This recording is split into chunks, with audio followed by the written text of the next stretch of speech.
Assalamualaikum warahmatullahi wabarakatuh. Dan sanak pendengar di masa jauh berado yang sempat menonton atau mendengar video nan buat kau. Ambo indak akan memanjangkan mukadimah kerana pada saat kini ambo hanya mengulis suri nan tergantung menjapui carito yang tertinggal, iaitunya mengenai sako, pusako dan sang sako. Tantangan pusako Allah hambo sampaikan, Allah hambo uraikan. Kini kita masuk ke bahagian sako. Nan dikatakan sako adalah galah bagi seorang datuk atau penghulu, atau gelar bagi seorang datuk atau penghulu. Dan sifat-sifat, ada sifat sako, sifat sako ada ampe. Yang pertama tataruh, yang kedua talipe, yang ketiga tabanam, yang keempat tapakai. Nan dikatakan tataruh itu putih warna nasab laki-laki. Artinya ketika seorang penghulu itu meninggal, indak ada laki-laki dalam kaum tu atau yang berhak ahli warisnya untuk menerima galah. Maka galah aku dipataruhkan malaki laki-laki ada, atau kalau keteknya menungguannya kadang. Yang kedua talipe. Yang dikatakan talipe iaitunya tidak sepakat waris mandirian. Artinya ketika seorang penghulu itu meninggal, seorang datuk itu meninggal, basang keto waris seko, tidak ada kesepakatan sia yang menjunjung galah atau memakai galah. Allah sampai 100 hari, indak juga ada kesepakatan, maka galah ko dilipik di nenek mamak yang ada dalam negari itu. Jadi, nan tataruh ceko putih waris nasab laki-laki, sementara nan talipik ceko tidak sepakat waris mandirian. Dan kedua-duanya galah ko disimpan secara adat yang disebut orang namanya peti bunian. Kemudian nan dikatakan tabanam. Nan dikatakan tabanam ko adalah putih waris nasab keseluruhannya, baik laki-laki maupun pedusi, yaitu orang punah. Maka galah ko dalam negari yang bersangkutan indak boleh dipakai-pakai lagi. Artinya banyak kailia balulih ke tanah lakang. Kalau seandainya galah ko dipakai, maka terjadilah sangkito-sangkito dalam negari. Apa sebabnya terjadi? Karena harato dari orang punah ko Allah dibagi-bagi ke dunsanak-dunsanak yang ada dalam persukuannya, atau kepada yang berhak sesuai waris sababnya. Waris sabab pun nanti ambo terangkan dulu tentang bagian waris. Nan kampeknya iaitunya tapakai. Nan dikatakan tapakai ko serupa galah nan sedang laki kepada seseorang. Datuknya ada, itu tapakai namanya. Serupa ambo kini ko tapakai namanya galah. Itulah sifat dari sako cako. Kemudian sifat bangunnya lah. Apa membangunnya sako cako. Ada beberapa sifat sako cako. Pertama sekali mengambang nan telipik. Sifat bangun sifat bangun sako iaitu mengambang nan telipik, menjapui nan tataruh, kemudian patah tumbuh nan kampek membuat katonan baru. Ba mengambang nan telipik atau menyapu nan tataruh, sako nan tataruh cako lah ada nan laki-laki, mangko inginlah kaum cako untuk malaki datuknya balik, maka dijapuilah galah cako dima kita pataruhan. Itu namanya menyapu tataruh. Kalau mengambang nan telipik begitu juga. Dima balipik, dima basimpan, namun nan telipik pasti basimpan. Jadi dima basimpan galah cako dijapui, maka dikambanglah galah cako balik. Artinya ada orang menyebut membukakan balipik ya. Nan kedua-duanya ko dalam adat ikolah istilahnya disebut membangkit batang terandam. Yang dikatakan memangkik batang terandam ko lahadonya dulu, kemudian hilang dari keberadaannya, mungkin kemudian timbul balik. Itu namanya membangkit batang terandam. Jadi nan ka tigonya namanya patah tumbuh. Patah tumbuh ko dibagi pula kategorinya 3. Yang pertama sekali mati batungkek budi. Artinya ketika seorang pengulu meninggal, ya, tentu dicarikan penggantinya. Ketika mai tabujua atau sabalun bakubur, tidak dapat kesepakatan dah dek kaum yang bersangkutan. Kemudian Allah sekian hari sesudah itu, 10 hari atau seminggu atau sebulan, ya, sabalun sampai 100 hari, itu namanya dilakian galako, itu namanya mati batungkek budi. Sudah tu tanah tasirah atau gadang di pekuburan. Kalau nan tanah tasirah atau gadang di pekuburan ko, itu tu ketika datuk atau penghulu tu meninggal, waktu mai tabujua lah dapat kesepakatan dalam kaum tu. Sianan ka mangantiannya. Jadi dilakilah gala ceko kepada salah seorang dari kemanakan nan ada dalam kaum, itu nama buiknya tanah tasirah atau tapun tiang di senah sirah atau gadang di pekuburan tu sama, ya. Kemudian nang ketiganya hidup bakarilahan. Nan dikatakan hidup bakarilahan ko, yaitunya disarahkan semasa hidup. Ketika seorang datuk tu masih ada, tetapi mungkinlah uzur atau lah sakit-sakit, tidak mungkin lagi menjalankan babannya, maka disarahkanlah kepada salah seorang kemanakan sesuai jo kesepakatan yang ada dalam kaum. Maka penyerahan ko dinamakan hidup bakarilahan, artinya disarahkan sama suinya hidup. Itu ketiga-tiga jako tu, itu namanya patah tumbuh. Artinya patah tumbuh ko, ada datuknya kemudian digantikan pula. Seseorang patah cik, tumbuh yang baru. Birik-birik tabang ke samak, dari samak ke halaman, patah sayuk tabang baranti tasuur di tanah batu. Dari niniak turun ke mamak, dari mamak turun ke kemanakan, patah tumbuh hilang baganti, nan gala pusako ni tujuh. Ramu-ramu sekumbang jati kati endah pulang bakudo.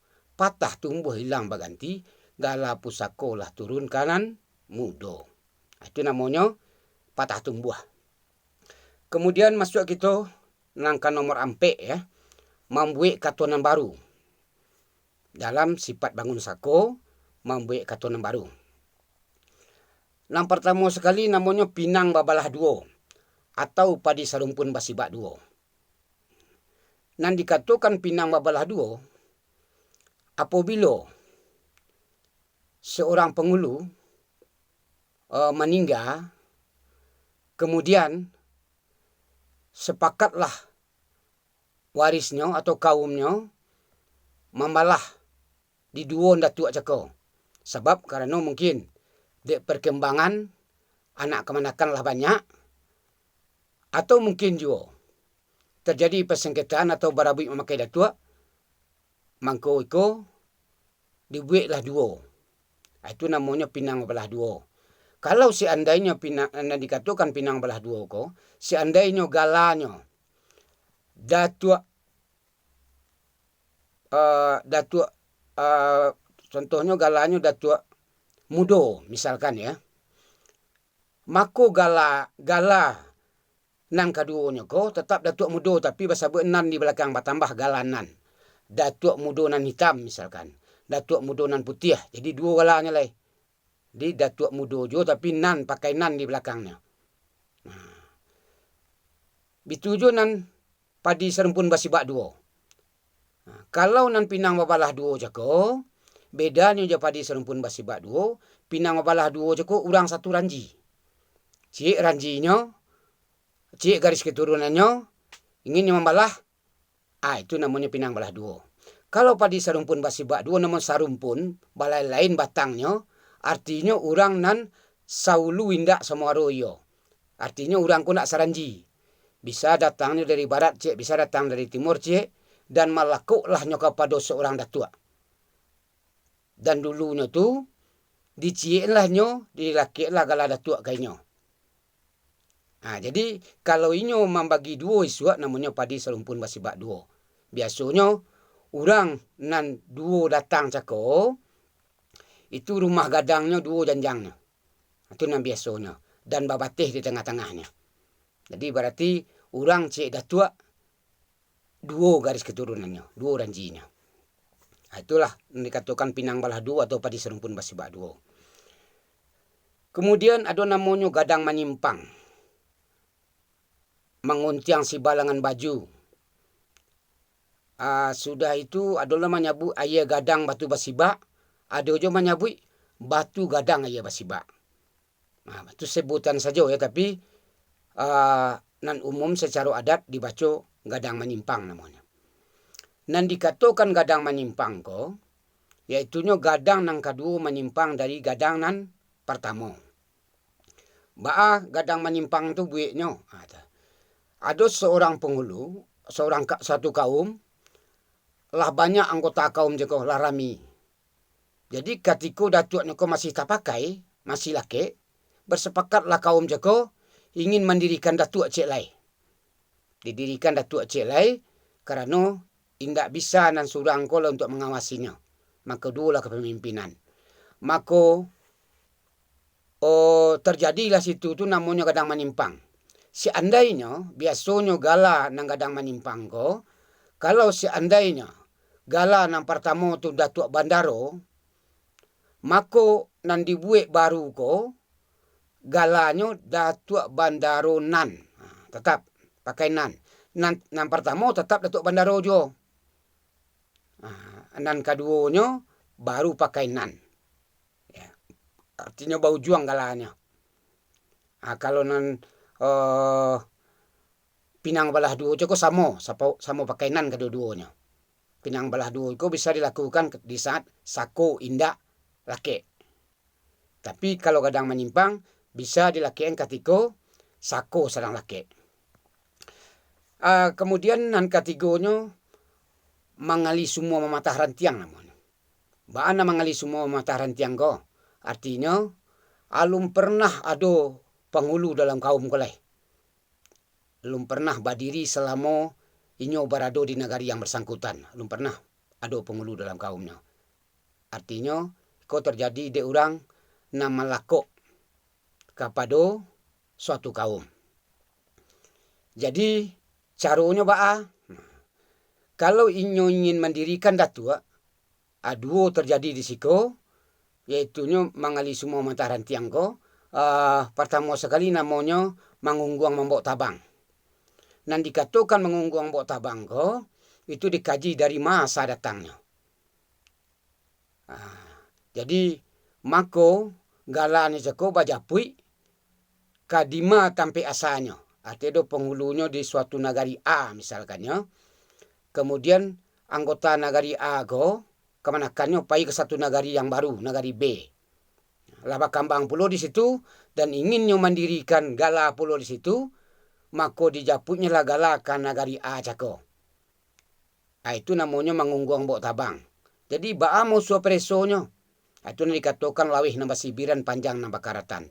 Kok mana bangnya batunggu mengarik baka buangan. Jadi cara membuktikannya di situ tu masuk inyo bawalahan. Pertama sekali gala nang kari lakiannya samo jo gala nang ditinggalnya.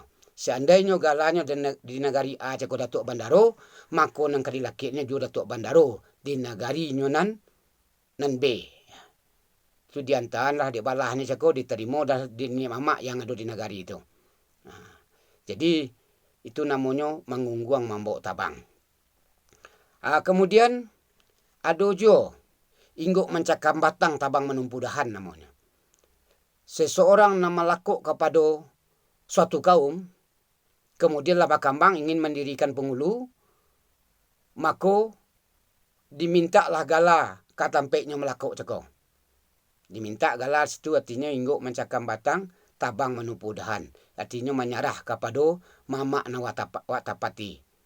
Jadi de mamak joko dagih gala, apa saja dagihnya gala, itulah nang kita terima. Itu namanya ingguk mencakam batang tabang menumpu dahan. Itu dalam kategori nan sifatnya mengali semua mematah rantiang. Artinya baru sekali itu ada datuk atau pemimpin penghulunya dalam kaumnya. Nan biasonyo inyo dikendalikan dek mamak kampe inyo melako. Namonyo urang bamamak ya. Nah, jadi kalau mengunggong bok tabang joko dicari uso preso, bamu uso presonyo ndak mungkin deh ya. Kalau balah durian pasti durian lo sebalah leh. Jadi kalau laweh nyoba sibiran, kalau laweh kayu surian, sibiran tetap surian. Kalau manabang nyoba tunggu, kalau panabangannya ko surian, nan tungguannya pasti surian. Jadi samo ya. Kalau tidak samo berarti itu lah salah. Tidak dimakan di akal. Nah, sebab adat tu dimakan di ilmu akal. Sebab adat sebelum basan di sarak basan di kita bulah, adat tu basan di alua. Alua tu basandi mungkin jo patui. Mungkin jo patui ko pasti dimakan akal. Jadi kalau tidak dimakan akal tu berarti tidak basandi mungkin jo patui. Jadi adat Minang ko dimakan di ilmu akal. Tergantunglah di akal wak untuk menelaahnya. Masuk di akal wak atau tidak. Kemudian ada pula dalam buik namanya, iko ko jarang terjadi, tapi nyo ada terjadi. Yaitu nyo bunga bakarang namanya. Dan dikatakan bunga bakarang ko, yaitu gala.